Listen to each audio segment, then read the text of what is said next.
Most of you watching tonight have probably flown on an airplane made by the Boeing company. That's why you may have been more than a little rattled when a panel blew off the side of one of its airplanes in January, leaving a gaping hole and a lot of questions for the renowned American company. Since then, 4 federal investigations have been launched, and Boeing hired a new CEO to, quote, restore trust. But that hasn't stopped a steady stream of Boeing whistleblowers from coming forward. The FAA says over the last year, it's received more than 200 reports from whistleblowers. Their safety concerns include mismanagement of parts, poor manufacturing, and sloppy inspections at Boeing. You're about to hear from some of those whistleblowers. They told us why they weren't surprised when a Boeing airplane blew open in the Oregon sky. The story will continue in a moment. Yes, we are emergency. We are depressurized. This was the view from the cabin thousands of feet above Portland. For 14 terrifying minutes, nothing stood between the 177 people on the Alaska Airlines flight and the cold evening sky. We do need to return back to, we have 177 passengers. The distress call came shortly after takeoff when a panel over an exit that's only open for maintenance, called a door plug, blew off 3 miles above the ground. Emergency aircraft are now leveling 12,000. The plane, a Boeing 737-9 MAX, just a few months old, landed safely, and remarkably, no one was seriously injured. A month later, the National Transportation Safety Board's investigation revealed 4 bolts required to secure the MAX's door plug were removed during production at Boeing's factory in Renton, Washington, and never reinstalled. Boeing says it can't find any paperwork to explain how a plane left the factory broken. Sam Mohawk works at that Renton factory. This is his first television interview. So in January, when you heard about the lost door plug incident, what was your reaction? I was not surprised. I was almost expecting something to happen. I was actually happy that it wasn't a catastrophic event that took down an airplane. That kind of put visibility, what was going on internally, out to the public. Mohawk has worked for Boeing for 13 years on 3 different airplane programs. Months before the door plug incident, Mohawk says he warned Boeing and federal regulators about lapses in safety practices inside the Renton factory, which makes about 30% of the world's commercial jet fleet. The idea is to keep those airplanes moving, keep that line moving at all costs. At all costs, even safety? Unfortunately, yes. Yeah. Mohawk says he started noticing problems during COVID when Boeing was ramping up production and dealing with supply chain issues. Part of his job as a quality investigator is keeping track of defective airplane parts in what employees call, quote, the parts jail. Why parts jail? Because they're supposed to be under lock and key, and it's supposed to be like a chain of evidence. We're following that whole part to make sure that that is not a bad part going back to the airplane. But Mohawk says in an effort to keep production moving, some Boeing employees sidestepped protocol and took bad parts out of the parts jail when his team wasn't looking. Where do you think the parts are going? There's so much chaos in that factory that there's a desperation for parts because we have problems with our part suppliers. So there's, in order to get the plane built and out the door in time, I think unfortunately some of those parts were recycled back onto the airplanes in order to keep building the airplane and not stop it in production.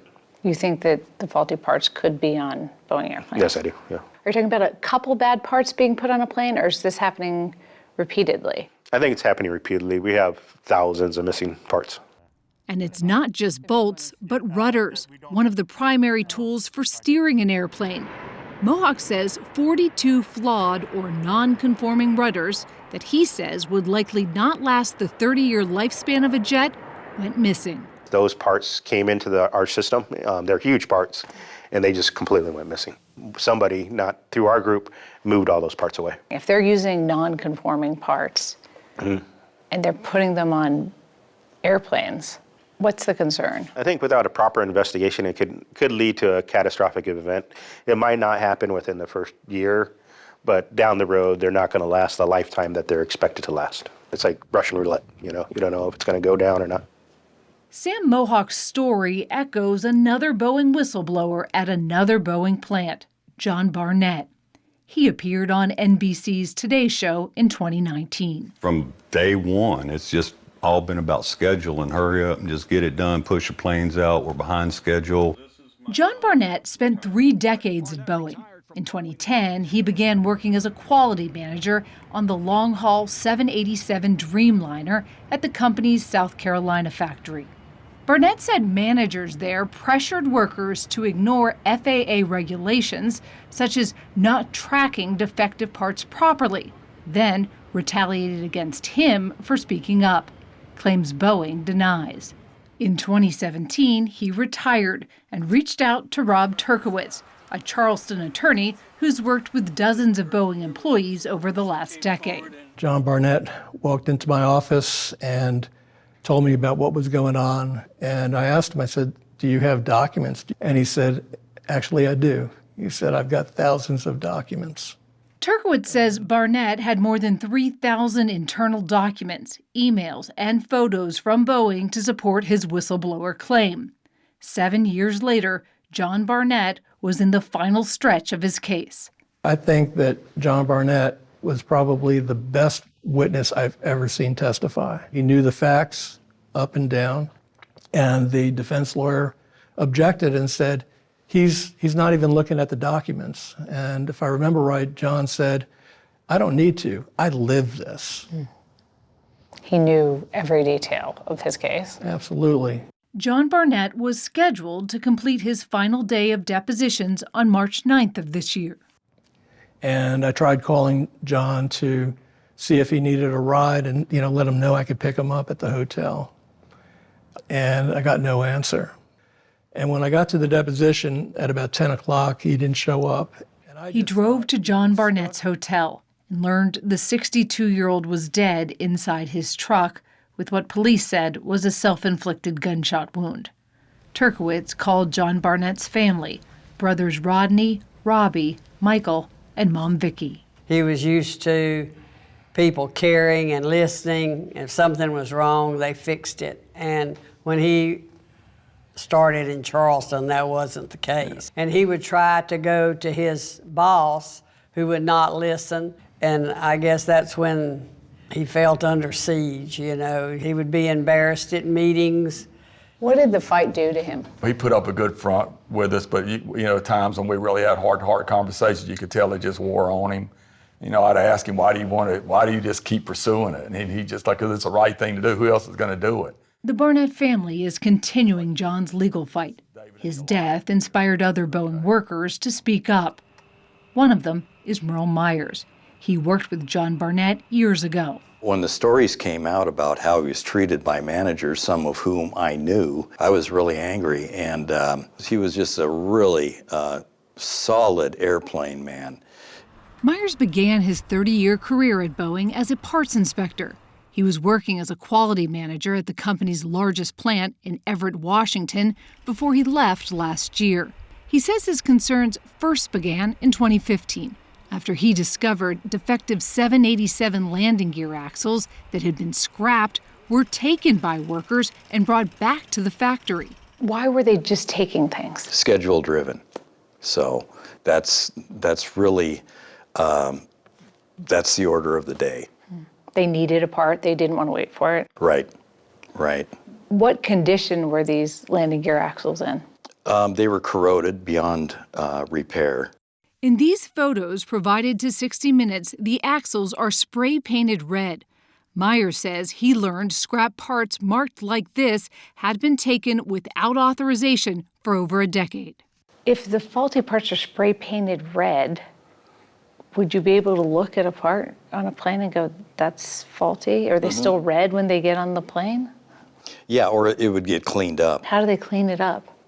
Well, just cleaner, chemicals, chemical cleaners. Like wash it off. Yeah. Boeing says it thoroughly investigated Myers' claims and that the defective axles did not make it onto airplanes.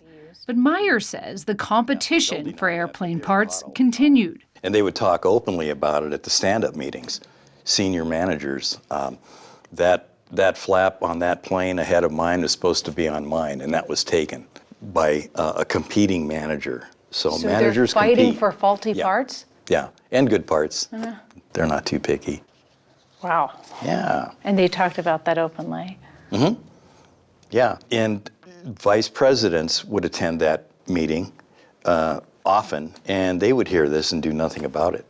Sam Salapur might have more reason than anyone to do something about it.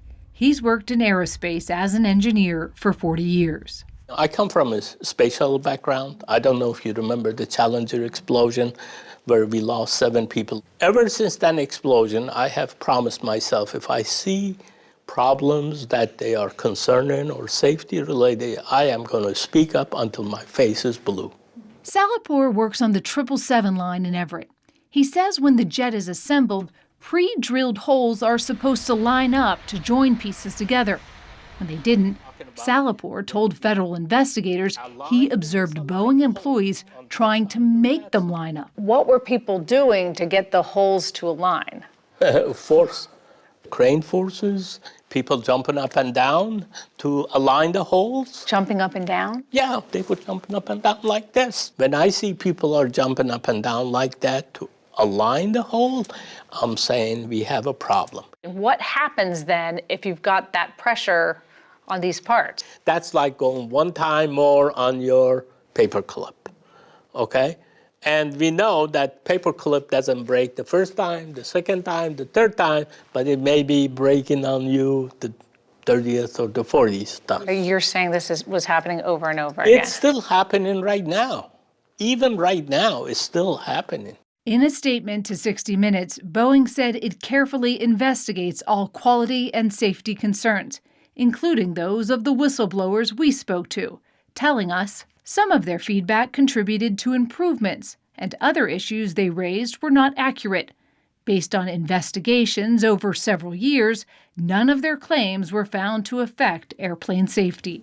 NTSB safety reports show Boeing plane accident numbers have declined over 2 decades, that they're safer than they've ever been. Yeah. How do you view that? Right now, the MAX is a new program, so these airplanes that are having the quality issues are brand new to the fleet. We don't know what's going to be coming in the future. Workers at the Wren factory where they make the MAX returned to work last month after a 7-week strike. But the FAA says they have not resumed production and are focused on training and, quote, making sure they have the supply chain sorted out. Sam Mohawk still works there. In June, he filed a federal whistleblower claim to protect him from possible retaliation. I put a big target on my back in there So why'd you do it? because I'm concerned with safety. Like, at the end of the day, my friends and family fly on these airplanes. The FAA is still investigating Sam Mohawk's claims, along with hundreds of others related to the Boeing company.